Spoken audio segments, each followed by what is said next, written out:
මෙන්න තියෙනවා සිහිනයක් අරමුණක් බවට පත් කරගන්නේ කොහොමද කියලා කියන කාරණා. එතකොට මෙතන තියෙනවා පියවර 7ක ක්‍රියාවලියක්. අපි ඒ පියවරයන් 7 අනිවාර්යෙන්ම ඔළුවේ තියෙන්න ඕනේ. අනිවාර්යෙන්ම මතකේ තියෙන්න ඕනේ. පළවෙනි එක. Think about the result you really want to see.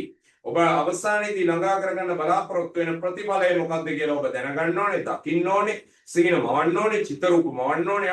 ඒක තමයි පළවෙනිම පියවර. ඊළඟට දෙවෙනි පියවරේදී කියනවා create smart goals. එhmenan ඔබ smart goal එකක් විදියට, smart අරමුණක් විදියට specific, measurable, achievable, realistic and time bound. මෙන්න මේ කියලා කියන කාරණා පහෙන් ඔබ smart අරමුණක් විදියට මේක ගොඩනගා ගන්නට ඕන. ඊළඟට තුන්වෙනි එක තමයි write down your goals. ඔබ ඒක නිකන් හිතේ තියාගෙන ඉඳලා බෑ. කොලයක් පැන කරගෙන ලස්සනට මේක ලියන්න ඕන.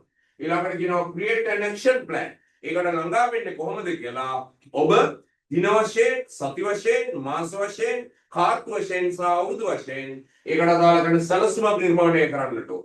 ඊළඟට create a timeline. වැදගත්ම දේ තමයි ඔබ ඒකට නිශ්චිතව ළඟා වෙන්නේ කවදාද කියලා කියන timeline එක ඔබ නිර්මාණය කරන්න ඕනේ.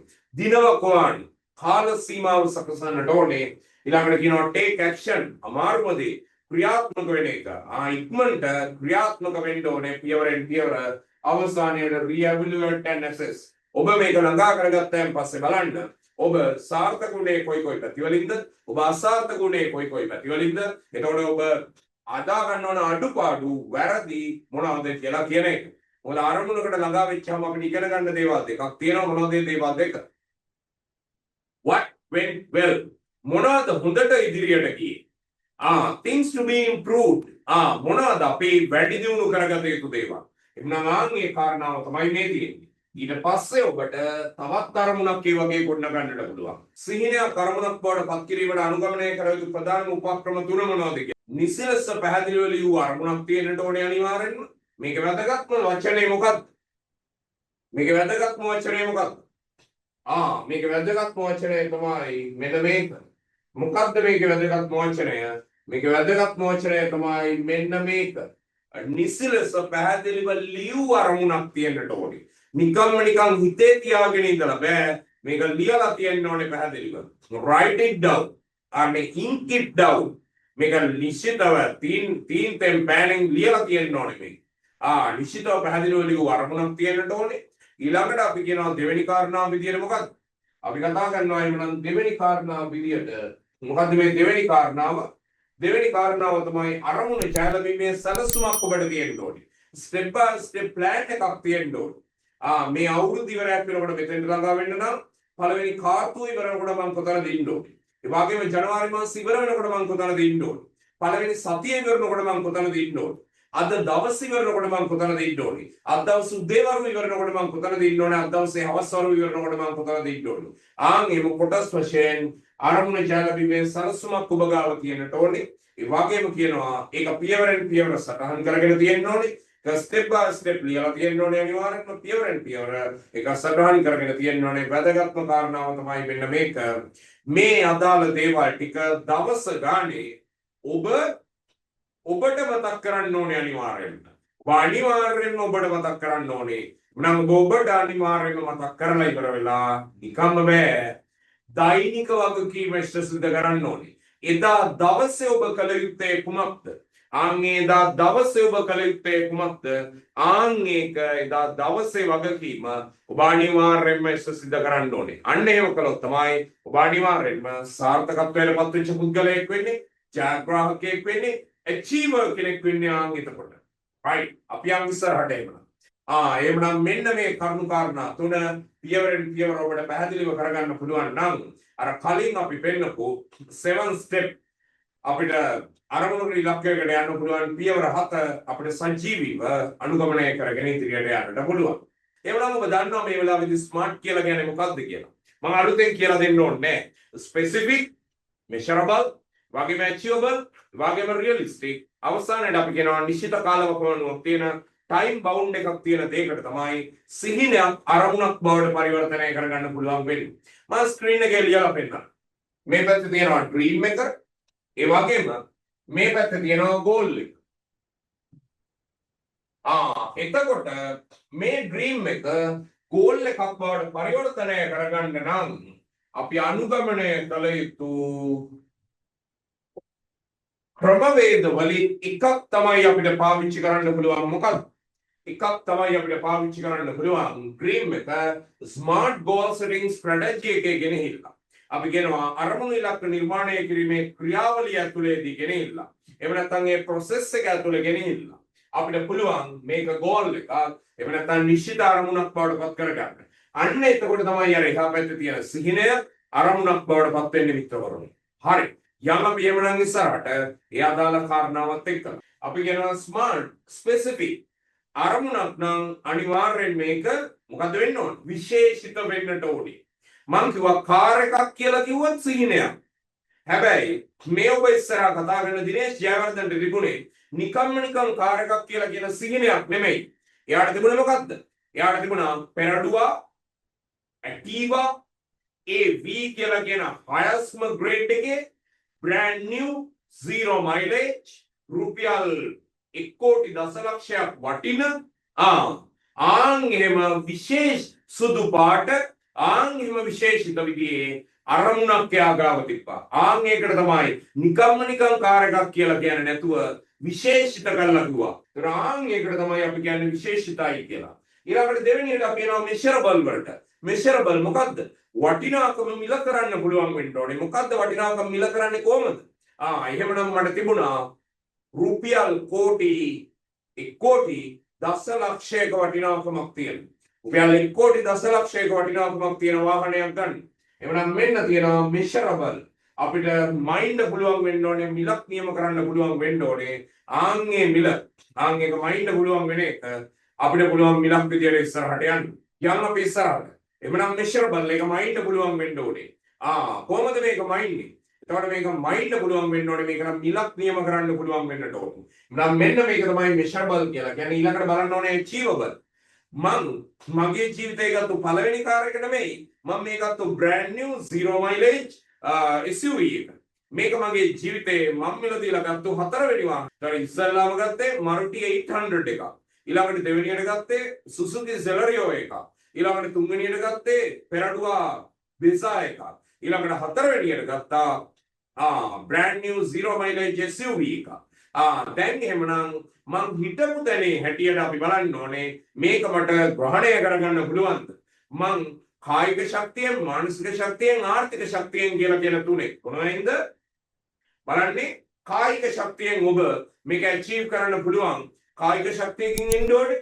ඒ වගේම මානසික ශක්තියෙන් ඉන්නට ඕනේ. අනිවාර්යෙන්ම මනසින් ප්‍රකෘතිමත් මනසකින් ඉන්න ඕනේ. මානසික ශක්තියෙන් ඔබ සදාවටම ශක්තිමත් වෙන්න ඕනේ. ආන්ගේ කියන්නේ ඔබ මානසික හොඳ ස්ථාවරත්වයක් තියෙන පුද්ගලයෙක් වෙන්නට ඕනේ.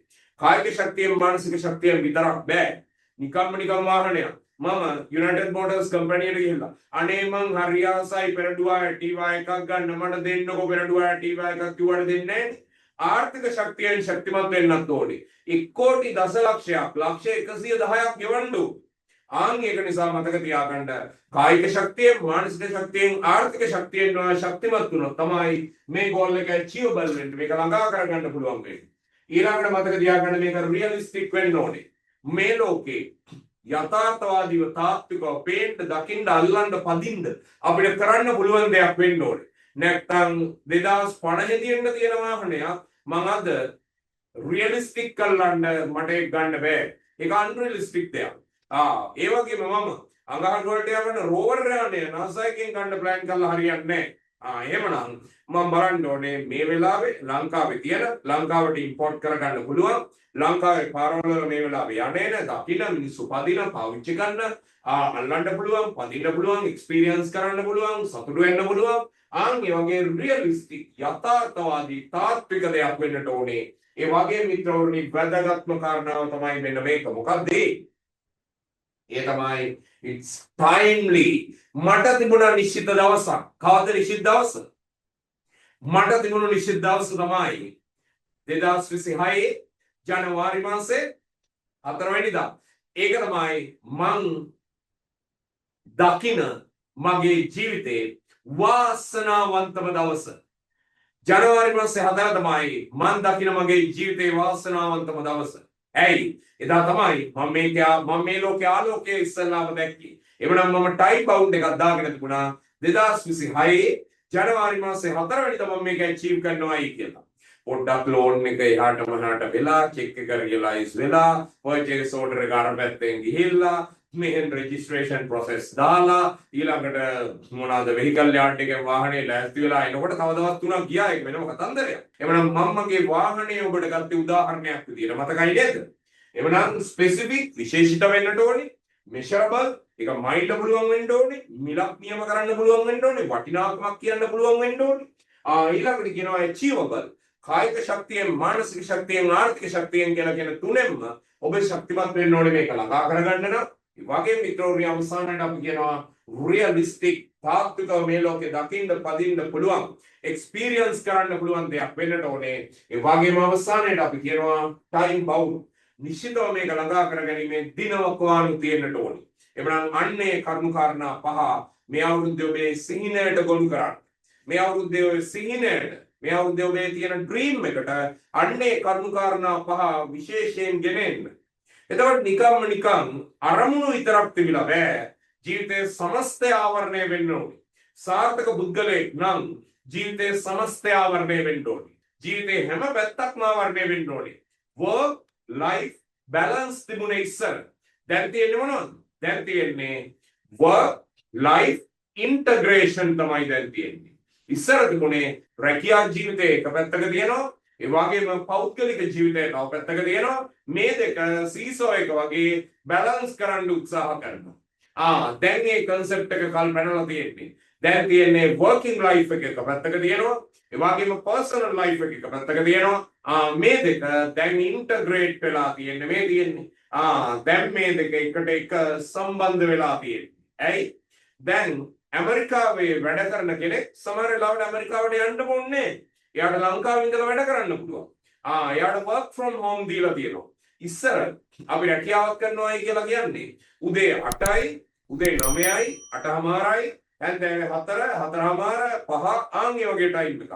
නමුත් දැන් ඊට වැඩිය ගොඩක් වෙනස්. දැන් මේ වෙනස් කියලා කියන්නේ දැන් අපිට ටාස්ක් එක දුන්නට පස්සේ අපිට ඕනම වෙලාවක ඒ ටාස්ක් එක කම්ප්ලීට් කරන්න පුළුවන්. එවනම් මතක තියාගන්න කොවිඩ් එකෙන් ආපු හොඳ දේවල් තමයි ඔන්නෝ. එවනම් අන්න work life integration එකත් එක්කලා ජීවිතයේ සමස්තය ආවරණය කරගන්නේ කොහොමද? ජීවිතයේ අංශක 360ම ආවරණය කරගන්නේ කොහොමද කියලා ඉවරලා අපි බලන්නට ඕනේ.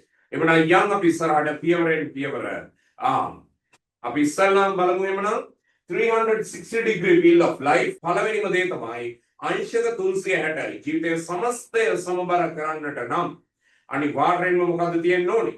අනිවාර්යෙන්ම අපිට තියෙන්න ඕනේ පළවෙනිම දේ ඔබ ඔබේ වෘත්තීමය ජීවිතයට අදාළ කරන අරමුණු ඉලක්ක කීපයක් පිළිවන්නට ඕනේ. ඔබ ඔබේ රැකියාව පැත්තෙන් අරමුණු ඉලක්ක කීපයක් පිළිවන්නට ඕනේ. මම මෙන්න මේ achievement එකට යනවා මේ අවුරුද්ද වෙද්දී. මෙන්න මේ achievement එකට යනවා මේ අවුරුද්ද වෙද්දී. මෙන්න මේ achievement එකට යනවා මේ අවුරුද්ද වෙද්දී. කියලා උදාහරණ වශයෙන් කිව්වොත් සමහර වෙලාවට ඔබ මූල්‍ය ශාස්ත්‍රයේ වැඩ කරන පුද්ගලයෙක් නම් ඔබට ජාත්‍යන්තර වශයෙන් දිනා ගන්න පුළුවන් ඉහළම පිළිගැනීමක් සම්මානයක් දිනා ගන්න ඔබට සැලසුම් කරන්නට පුළුවන්. ඊළඟට ජාත්‍යන්තර වශයෙන් වගේම ඔබට ජාතික වශයෙන් නැෂනල් ජාතික මට්ටමේ ඉන්ටර්නැෂනල් වලින් ඇවිල්ලා නැෂනල් ලෙවල් එකේ ජාතික මට්ටමේ සම්මානයක් දිනා ගන්න ඔබට සැලසුම් කරන්නට පුළුවන්. ඒ වගේම සමහර වෙලාවට ඔබේ ආයතනයෙන් ඔබට යම්කිසි achievement එකක් කරපුවම සතියන්තයක නිවන්ුවක් ලබා දෙනවනම් අන්න ඒක ලබා ගන්න ඔබට සැලසුම් කරන්නට පුළුවන්. ඒතර මෙන්න මේ දේවල් තමයි. ඒ වගේම ඔබේ ආයතනයේ employee of the month, employee of the year ඔබේ ආයතනයේ මේ අවුරුද්දේ හොඳම සේවකයා බවට පත් වෙන්න ඔබට සැලසුම් කරන්නට පුළුවන්. මේ මාසයේ හොඳම සේවකයා වෙන්න ඔබට සැලසුම් කරන්නට පුළුවන්. අන්න ඒවා තමයි අපි කියන්නේ career goals අපිට තියෙන්න ඕනේ. වෘත්තීමය වශයෙන් අරමුණු ඉලක්ක අපිට තියෙන්න ඕනේ. ඒ වගේම වෘත්තීමය වශයෙන් එහාට ගිහිල්ලා අපිට තියෙන්න ඕනේ family පවුලක් විදියට අරමුණු ඉලක්ක තියෙන්න ඕනේ. ඒ කියන්නේ තමුන්ගේ පෞද්ගලික ජීවිතය වෙනුවෙන් අරමුණු ඉලක්ක තියෙන්න ඕනේ. තමුන් විවාහකයි නම් තමුන්ගේ භාර්යාව හෝ ස්වාමිපුරුෂයාගේ ජීවිතය වෙනුවෙන් තමුන්ට අරමුණු ඉලක්ක තියෙන්න ඕනේ. විවාහකයි දරුවෝ ඉන්නවා නම් එතකොට තමුන්ගේ දරුවන්ගේ ජීවිත වෙනුවෙන් අරමුණු ඉලක්ක තමුන්ට තියෙන්න ඕනේ. දෙමව්පියෝ ඔබත් එක්කලා ජීවත් වෙනවා නම් ඒ වගේම දෙමව්පියෝ ජීවතුන් අතර ඉන්නවා නම් දෙමව්පියන්ගේ ජීවිත මොකද ඒගොල්ලෝ ගොඩාක් දුක් මහන්සි වෙලා තමයි අපිව මේ ලෝකෙට අරගෙන ආවේ. ඒ වගේම අපිව පුංචි කාලේ ඉඳලා ගොඩනැගුවේ අපිව අද ඉන්න තත්ත්වයට ගෙනල්ලා තියෙන්නේ. ආන් ඒක නිසා හොඳට මතක තියාගන්න ඕනේ කාරණාවක් තමයි. එවනම් අනිවාර්යෙන්ම ඔබ ඔවුන් වෙනුවෙන් ඔබේ කාලය, ධනය, ශ්‍රමය, මහන්සිය ඔවුන්ගේ ජීවිතයේ සඳහා සමය වෙනුවෙන් වෙන් කරන්නට ඕනේ. එhmenan පවුලක් විදියට ඔබට අරමුණු ඉලක්ක තියෙන්න ඕනේ. දැන් එහාට ගිහිල්ලා ඔබට අනිවාර්යයෙන්ම තියෙන්න ඕනේ ෆයිනෑන්ෂියල්. මොකද මේ හැමදේම කරන්න නම් සල්ලි තියෙන්න ඕනේ අපි ගාව. සල්ලි තිබ්බොත් තමයි මේ හැමදේම අපිට කරන්න පුළුවන් වෙන්නේ. එවනම් මතක තියාගන්න මිත්‍රවරුනි යන්නේ කාරණාව. සල්ලි තිබුණොත් තමයි අපිට මේක කරන්න පුළුවන් වෙන්නේ. සල්ලි වලට හැමදේම කරන්නත් බෑ. හැබැයි සල්ලි නැතුව මොනවත් කරන්නත් බෑ. ඒක නිසා හොඳට මතක තියාගන්න අපිට මිල මුදල් තියෙන්නට ඕනේ මේ අපේ අරමුණු ඉලක්ක ළඟා කරගන්න. ඒ වගේම තමයි අපි යනවා පල්ලෙහාට ස්පිරිචුවල්. අපි මැෂින් නෙමෙයිනේ. මැෂින් එකක් වුණත් එක දිගට වැඩ කරපුවම පොඩ්ඩක් ඕෆ් කරලා තියනවා නිවෙන්න. එන්ජින් එකක් වුණත් හීට් බල්බ් එක පත් වුණොත් එහෙම අපි ටිකක් ඕෆ් කරලා ඉවර වෙලා ඉස්සරහා බොනට් එක ඇරලා ඉවර වෙලා අපි තියනවා ටිකක් මේකට වාතය සිහිල් සුළඟ වැදිලා ඉවර වෙලා යථා තත්ත්වයටපත් වෙන්න. අපේ ජීවිතේ අන්න ඒ වගේ ටිකක් නිවෙන්න ඕනේ. ඒක නිසා ඔබේ ආගම දහම අනුව ඔබේ විශ්වාසයන් අනුව ඔබ අනිවාර්යයෙන්ම ඔබ මනසින් සුවපත් වෙන්න අදාළ කරන අරමුණු ඉලක්ක පිටවල තියෙන්න ඕනේ. හරිනේ. උදාහරණයක් විදිහට ඔබ බෞද්ධයෙක් නම් ඔබට පන්සලට ගිහලා බෝධි පූජාවක් කරන්න පුළුවන්. ඔබට භාවනා වැඩසටහනකට සම්බන්ධ වෙන්නට පුළුවන්. ඒ වගේම ඔබට යෝගී ආශ්‍රමයකට ගිහිල්ලා එහෙම නැත්නම් භාවනා අසපුවකට ගිහිල්ලා යම් කාලයක් ඔබට ඒ වෙනුවෙන් මිඩංගු කරන්නට වෙන්න පුළුවන්. සමහර වෙලාවට ඔබ කිතුණු භක්තිකයෙක් නම් නත්තල දුප්පත් පොහොසත් හැමොත් එක්කලා මේකට එකතු වෙලා අත්වල බඳගෙන සමරන්න ඔබට සැලසුම් කරන්නට පුළුවන්. ඒ වගේම ඔබේ ආගම දහම අනුව බෞද්ධ ආගමේ කියන හොඳ දේවල්, ඒ වගේම කිතුණු දහම අනුව කියන හොඳ දේවල්, ඒ වගේම ඉස්ලාම් දහම අනුව කියන හොඳ දේවල්, ඒ වගේම අපේ හින්දු දහම අනුව කියන හොඳ දේවල්. මෙන්න මේ සියලුම දේවල් අපිට අනුගමනය කරමින් අපිත් සාර්ථකව ජීවත් වෙලා සතුටින් ජීවත් වෙලා මෙලොවත් පරලොවත් දෙකම සතුටින් සැනසීමෙන් යුක්තව ජීවත් වෙන තැනකටපත් කරගෙන ඒ වගේම ඉදිරියට අපේ ඊළඟ ආත්මයක් සූපත් කරගන්න විදියට අදාළ වැඩකට සැලසුම් කරලා ඒ වෙනුවෙන් ක්‍රියාත්මක වෙන්න පුළුවන්. right. එවනම් අපි යනවා ඉස්සරහට. මෙන්න ඊළඟට වැදගත්ම දේ මම පැයකට වඩා වැඩි කාලයක් අද උදේ ජොගින් ට්‍රැක් එකේ ඉඳලා එක්සර්සයිස් කරලා ඒ විදිහට මගේ ෆිසිකල් ෆිට්නස් හදාගෙන තියෙන්නේ. කායික වශයෙන් සුවපත් වෙන්න අදාළ කරන නිරෝගී භාවය පවත්වාගෙන යන්න අදාළ කරන කායික සුවපත් භාවය ශාරීරික සෞඛ්‍ය අරමුණු ඉලක්ක වෙනුවෙන් යම් කිසි කාලයක් වෙන් කරන්නට ඕනේ. ඒ වගේම තමයි අපි කියනවා එඩියුකේෂනල් ගෝල්ස් ඔබට තියෙන්නට ඕනේ. ඔබ වෘත්තීමය වශයෙන් සමහර වෙලාවට සතිකයක් වෙන්න පුළුවන්. උදාහරණයක් විදිහට certificate, diploma, degree, post graduate degree, එතනින් එහාට මාස්ටර්ස් වලින් එහාට ගිහලා එම්ෆිල් එකක් කරලා ඊට පස්සේ ඔබට ડોක්ටරේට් එකකට යන්න පුළුවන්. ඒතකොට මේ විදිහට සහතික වශයෙන් ගන්න ඇචීව්මන්ට් එකක් වෙන්න පුළුවන්. අන්න ඒ විදිහේ අධ්‍යාපන අරමුණු ඉලක්ක ඔබට තියාගන්න පුළුවන්. ඊළඟට ඔබට තියාගන්න පුළුවන් සමාජමය වශයෙන් අරමුණු ඉලක්ක ඔබට තියාගන්නට පුළුවන්. ඊළඟට ඔබේ විනෝදාස්වාදය සඳහා ඔබට අරමුණු ඉලක්ක තියාගන්නට පුළුවන්. සමාජය වෙනුවෙන් තියාගන්න පුළුවන් අරමුණු ඉලක්ක මොනවද? සමාජය වෙනුවෙන් අරමුණු ඉලක්ක ඔබට තියාගන්න පුළුවන්. ජාත්‍යන්තර සිංහ සමාජයත් එක්කලා සම්බන්ධ වෙලා, ජාත්‍යන්තර රොටරි සමාජයත් එක්කලා සම්බන්ධ වෙලා, ජේසීස්ලාත් එක්කලා සම්බන්ධ වෙලා, ටිකක් ආර්ථිකමය වශයෙන් හැකියාවක් ශක්තියක් තියෙන කණ්ඩායමක් එක්කලා සම්බන්ධ වෙලා රටට, ලෝකෙට, ගමට, නගරයට ඔබට උදව් කරන්න පුළුවන්. උදාහරණයක් විදිහට පහුගිය කාලේ ආපු දිට්වා සුලිකුණාටුවේ ලංකාවේ විපතටපත් වෙච්ච ප්‍රදේශවලට ඔබට සමහර වෙලාවට ඇඳුම් පැළඳුම්, ආහාර ද්‍රව්‍ය මටත් ඒ වගේ කරන්න අවස්ථාවක් ලැබුණා. ඒතර අන්න ඒ වගේ අපිට පුළුවන් අවස්ථාවක් ලැබෙනවා.